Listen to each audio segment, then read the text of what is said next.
Assalamualaikum warahmatullahi wabarakatuh. Halo semua, apa kabar? Semoga kita semua berada dalam keadaan sehat dan selalu dilindungi oleh Tuhan Yang Maha Kuasa.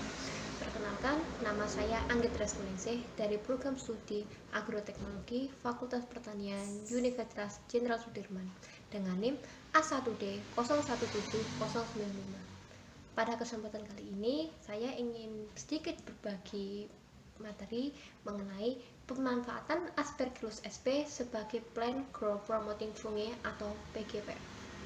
Mari kita dengarkan materinya. Mari kita masuk mengenai pembahasan kita, yaitu pemanfaatan Aspergillus sp sebagai PGPF. Penggunaan PGPF sendiri banyak dikembangkan seiring dengan meningkatnya tren pertanian berkelanjutan. PGPF sendiri mirip dengan PGPR, hanya saja PGPR menggunakan rhizobium dan PGPF menggunakan fungi. PGPF singkatnya diartikan sebagai penggunaan jamur tanah untuk mendorong dan memacu pertumbuhan tanaman, tidak hanya sekedar pertumbuhan tanaman, namun juga ketahanan tanaman terhadap penyakit. PGPF sendiri pengembangannya potensinya sangat besar, didukung oleh penelitian Murali et al. Tahun 2012 yang menjelaskan bahwa PGPF jamurnya terdapat banyak di sekitar daerah rhizosfer. Hal ini didorong pada Indonesia memiliki daratan cukup luas, terutama dari hasil penelitian Supriyanto dan Sulistiawati tahun 2013 menjelaskan pada tanah gambut di Kalimantan Barat, hasil isolat yang didapatkan dari tanah yang diisolasi adalah Aspergillus sp. Jamur ini berperan sebagai PGPF untuk beberapa pertanaman yang ada di sekitar sana. Aspergillus sp sendiri diketahui sebagai salah satu jenis jamur yang banyak tersebar di tanah. Jamur ini memiliki peran karena dapat menghasilkan IAA yang menyokong pertumbuhan tanaman. Berikutnya kita masuk kepada rumusan masalah. Yang pertama, bagaimana proses isolasi Aspergillus sp untuk dimanfaatkan sebagai PGPF? Yang kedua, bagaimana pengujian hasil isolat Aspergillus sp terhadap pertumbuhan tanaman? Kita masuk kepada tujuan. Diharapkan setelah penjelasan ini, mahasiswa mampu memahami akan metode dalam mendapatkan mikroba yang bermanfaat bagi tanaman. Mari kita masuk ke bab pembahasan. Yang pertama mengenai isolasi Aspergillus sp. Metode isolasi ini diambil berdasarkan penelitian yang dilaksanakan oleh Padi et al. Tahun 2019. Yang pertama, pengambilan sampel dari rhizosfer, yaitu pencabutan tanaman berupa tanaman padi, tebu, gandum, dan buncis. Tanaman tersebut kemudian dibawa ke laboratorium dalam polybag dan partikel tanah yang tertempel juga dibawa. Yang kedua, pembuatan suspensi rhizosfer. Suspensi rhizosfer dibuat dengan cara sampel tanah sebanyak 1 gram yang menempel di permukaan akar dicampurkan dengan air steril sebanyak 100 ml dan secara konstan dikocok dengan kecepatan 80 rpm selama 20 menit untuk mendapatkan suspensi rhizosfer. Yang ketiga merupakan teknik pembuatan suspensi rhizosplane. Rhizosplane sendiri caranya mirip dengan pembuatan rhizosfer, hanya saja yang di sini diambil bukan tanah tapi perakaran tanaman dipotong dan diambil sebanyak 100 gram. Dicampurkan air steril 100 ml dan dikocok secara konstan dengan kecepatan 80 rpm selama 20 menit. Yang berikutnya tahap keempat mengenai pembiakan media agar. Suspensi kemudian diencerkan sebanyak 5 kali pengenceran. Dengan setiap pengenceran diambil 0,1 ml dan ditumbuhkan di agar subground. Kemudian koloni jamur tersebut apabila sudah tumbuh dimurnikan dengan cara berulang dan subkultur di PDA yang disimpan pada suhu 4 derajat Celcius. Berikutnya kita masuk ke dalam karakteristik isolat Aspergillus sp. Bisa dilihat di gambar di samping merupakan gambar yang dikutip dari Pharma et al. Tahun 2019. Diketahui bahwa Aspergillus merupakan jamur filamentous yang umumnya ditemukan di lingkungan dalam ruangan yang disebabkan dengan penambahan beberapa bahan. Aspergillus memiliki banyak jenisnya, diantaranya Ada Aspergillus venti, Aspergillus versicolor, Aspergillus fumigatus, Aspergillus flavus, Aspergillus oryzae, dan lain-lain. Jamur ini dapat tumbuh dan diisolasi dari berbagai macam habitat ekologi seperti tanah, sisa tanaman, dan buah membusuk. Karakter jamur ini ditandai dengan gelembung bulat dengan rantai konidia yang membesar. Warnanya putih dengan helaian lembut di substrat di mana jamur itu berada. Taksonomi dari Aspergillus sp adalah termasuk dalam kingdom fungi, divisi Ascomycota, subkelas Eutheomycetes, ordo Eurotiales, famili Trichomaceae, dan jenis Aspergillus dengan identifikasi sebagai berikut. Pertama, pertumbuhan koloninya sangat cepat. Kedua, produksi koloni adalah hifa berwarna kuning keputihan dan dapat berubah warna menjadi hitam membentuk konidia. Hifanya sendiri memiliki sekat. Yang ketiga, konidiospora panjang dengan bentuk bundar di ujungnya, dan yang keempat, spora berbentuk bundar dengan gerigi mencolok atau bulat tanpa diatur dalam barisan. Berikutnya kita masuk ke dalam pengujian Aspergillus sp sebagai PGF. Yang pertama dimulai dengan cara pengujian hormon IAA. Pengujian ini diambil dari metode yang digunakan Bill Kay et al. Pada tahun 2012. Penelitiannya dilakukan dengan cara sebanyak mereaksikan 9 ml larutan potato dihydrot yang mengandung tritopan 200 ppm dengan 1 ml suspensi miselium jamur yang diinkubasi di shaker pada suhu kamar. Hasil kultur kemudian dipisahkan dan disentrifugasi pada hari kelima.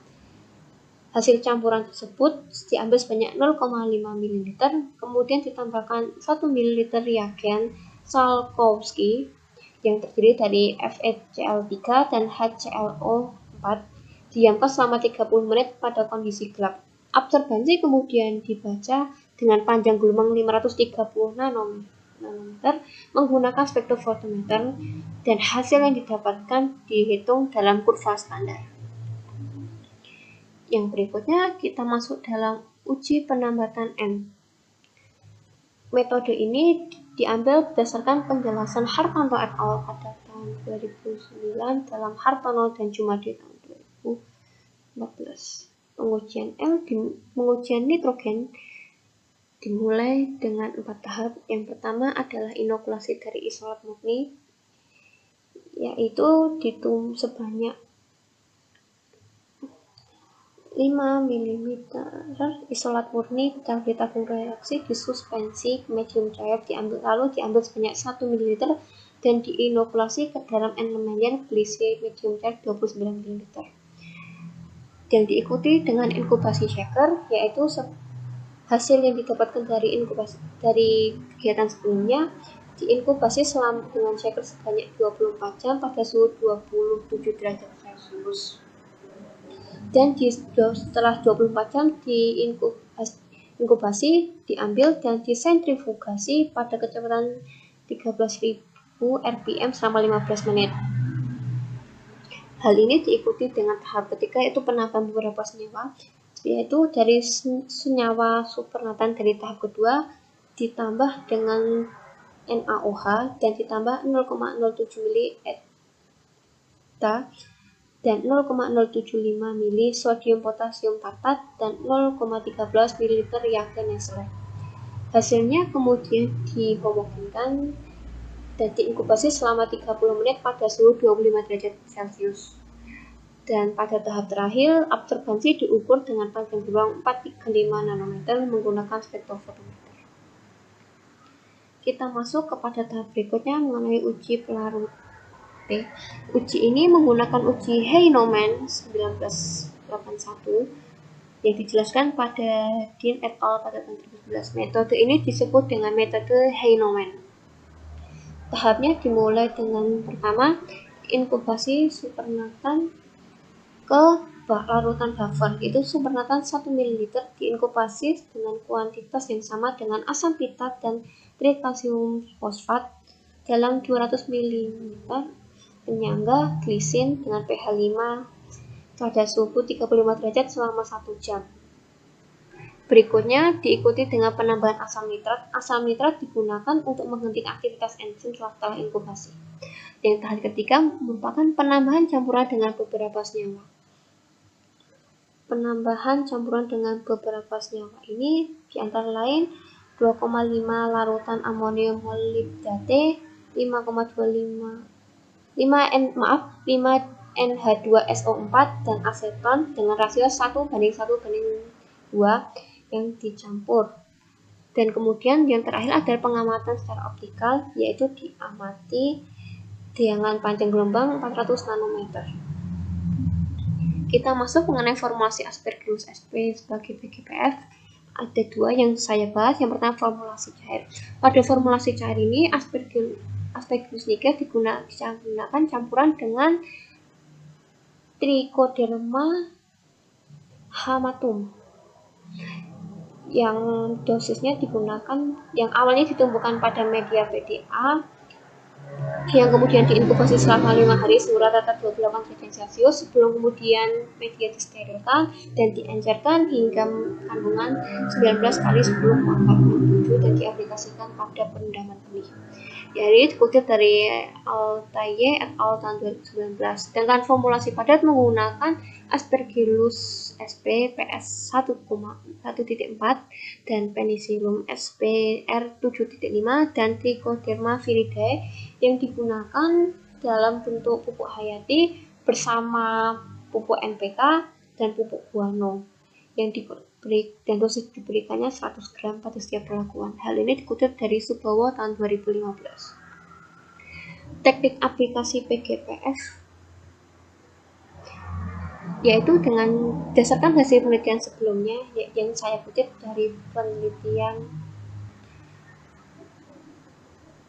Altaye tahun 2009, isolasi PGPF berbahan Aspergillus niger dan Trichoderma hamatum dengan aplikasi di lahan gambut dengan dosis sebanyak 150 ml per pot diikuti dengan kombinasi perlakuan benih dan perbaikan tanah merupakan perlakuan terbaik untuk meningkatkan kondisi tanah dan budidaya gandum. Hal ini terlihat dengan terjadinya peningkatan kondisi fisik dan kimia tanah. Selain itu juga pertumbuhan tanaman juga meningkat setelah dilakukan aplikasi ini. Masuk kepada bab terakhir yaitu bab penutupan. Yang pertama, kesimpulan dapat kita ambil Aspergillus sp sangat memiliki potensi yang besar untuk dikembangkan sebagai PGPF dan perlu dikembangkan. Hal ini mengingat Aspergillus memiliki kemampuan menghasilkan IAA, larutkan fosfat, dan turut berperan dalam denitrifikasi untuk menyediakan unsur nitrogen. Selain itu, penggunaan Aspergillus sp juga dapat dikombinasikan dengan beberapa bahan lain, baik itu mikroorganisme maupun pupuk lain dan makanya. Dan mohon maaf, ada tipu Aspergillus sp ditulis Aspergillus sp. Masuk ke bab saran. Bab saran adalah Aspergillus sp memiliki potensi besar sehingga diperlukan penelitian yang lebih lanjut mengenai pengembangannya. Selain itu, diperlukan juga pengkajian lebih jelas mengenai kemampuan Aspergillus sp terhadap pengikatan nitrogen dalam tanah, karena di literatur yang saya ambil masih sangat minim yang menjelaskan mengenai peran Aspergillus dalam pengikatan nitrogen dalam tanah. Sebelumnya saya akan menyampaikan kredit video ini, referensinya saya tulis di deskripsi video. Template dan di PPT ini berasal dari Slidego, dan aplikasi untuk perekam video merupakan Screencast-Matic dan pengeditan menggunakan Adobe After Effects. Terima kasih. Nah, itu adalah materi bisa saya sampaikan. Lebih kurangnya saya mohon maaf. Apabila ada kesalahan saya juga mohon maaf. Semoga sedikit materi yang saya sampaikan dapat menambah wawasan kita dan membuka pengetahuan kita mengenai penelitian dan pemanfaatan PGPF dalam pertanian berkelanjutan. Sekian dari saya. Wassalamualaikum warahmatullahi wabarakatuh.